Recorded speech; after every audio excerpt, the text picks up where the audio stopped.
कबीर साहब जी कहते हैं, कबीर जब ही सतनाम हृदय धरो, भयो पाप को नाश, मानो चिनकारी अगिन की, पड़ी पुराने घास। कबीर साहब जी कहते हैं कि जो सतनाम का जाप करता है उनके सर्व पापों का नाश हो जाता है। जैसे एक चिंगारी से पड़ी पुराने जितने भी तिनके होते हैं एक चिंगारी से जल करके भस्म हो जाती है, नाश हो जाती है। उसी प्रकार सतनाम का जाप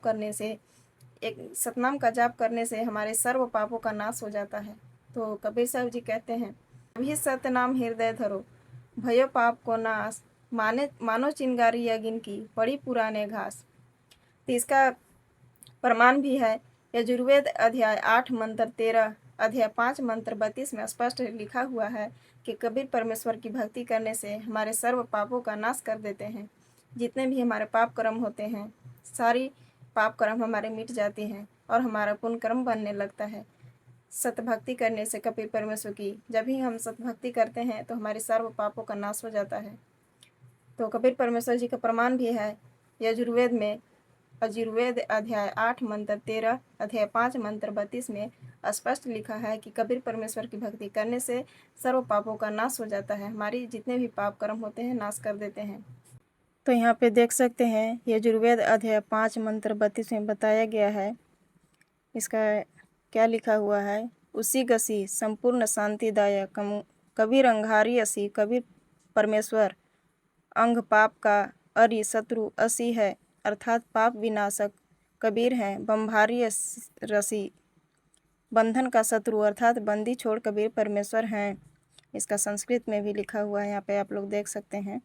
यानी कबीर परमात्मा पापों का शत्रु अर्थात पाप नाशक और बंधनों के शत्रु हैं, अर्थात जन्म मृत्यु के बंधन से जीव को मुक्त कर सतलोक की प्राप्ति कराते हैं, जहाँ जाने के पश्चात जीव को परम शांति की प्राप्ति होती है।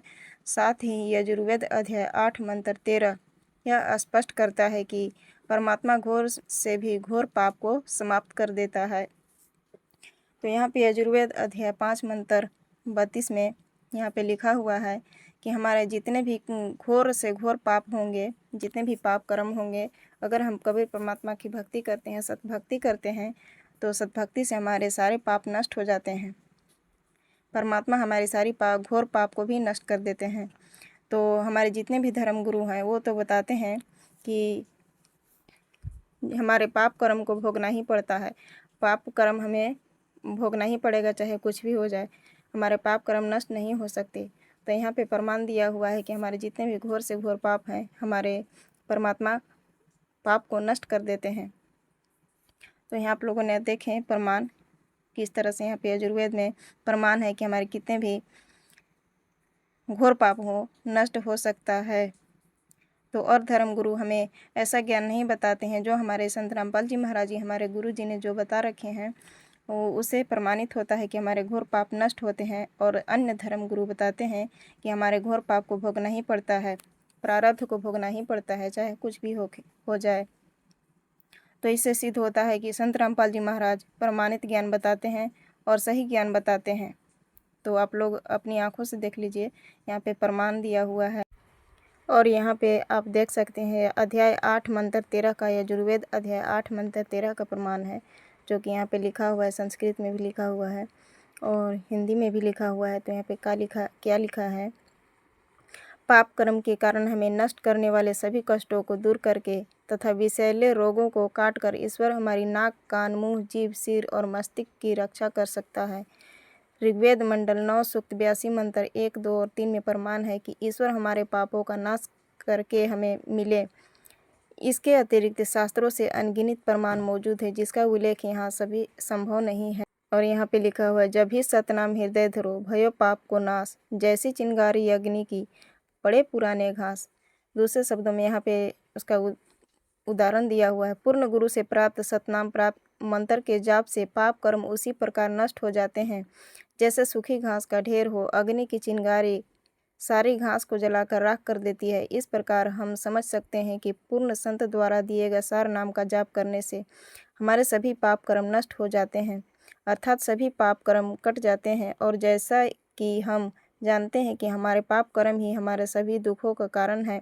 अतः जब पाप कट जाएंगे तो धन, शारीरिक या मानसिक किसी भी प्रकार की कोई समस्या नहीं रहेगी, अर्थात सभी प्रकार की समस्याओं से मुक्ति मिल जाएगी। तो अभी के समय में हमारे संत रामपाल जी महाराज इस धरती पर कबीर परमेश्वर जी के अवतार अभी आए हुए हैं और वो सभी को सद्भक्ति प्रदान कर रहे हैं। उनकी भक्ति करने से हमें यम के दूत कभी डरा नहीं सकते। जैसे कि किसी की मृत्यु होती है तो उसे यम के दूत आते हैं, उसे डराते हैं, धमकाते हैं, अपने कर्म के आधार पर उसे दंडित करते हैं। और अपने कर्म के आधार पर तो जो संत रामपाल जी महाराज जी के शिष्य हैं, जो भक्ति करते हैं उनको यम के दूत कभी नहीं डरा सकते, न दंडित कर सकते हैं। तो कबीर साहब जी की एक वाणी है, सतगुरु जो चाहे सो करही, 14 कोटि दूत जम डरही, ऊत भूत जब त्रास निवारे, चितर गुपत के कागज फारे। यानी कि जो सतभक्ति करते हैं, कबीर परमेश्वर जी की भक्ति करते हैं, संत रामपाल जी महाराज जी से नाम दी छले करके, उनको यम के दूत कभी नहीं डरा सकते।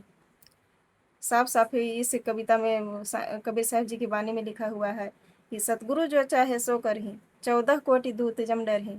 यानी कि सतगुरु जो चाहे सो कर दे, उनसे यम के दूत भी डरते हैं, 14 कोटि यमदूत डरही। ऊत भूत सब त्रास निवारे, चित्रगुप्त के कागज फारे।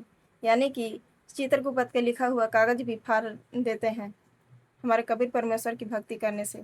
तो संत रामपाल जी महाराज जी का ऐसा ज्ञान है जो कि यम के दूत कभी उनको दंडित नहीं कर सकते, और न ही मरने से पहले जो यम के दूत आते हैं लेने, डराते हैं, धमकाते हैं, वो संत रामपाल जी महाराज जी की भक्ति करने से हमें यम के दूत कभी डरा नहीं सकते हैं। तो जगत के भाई बहनों से नम्र निवेदन है, आप सभी लोग संत रामपाल जी महाराज जी का ज्ञान समझिए और उनका ज्ञान प्राप्त कीजिए और सतभक्ति कीजिए, अपना मोक्ष करवाइए।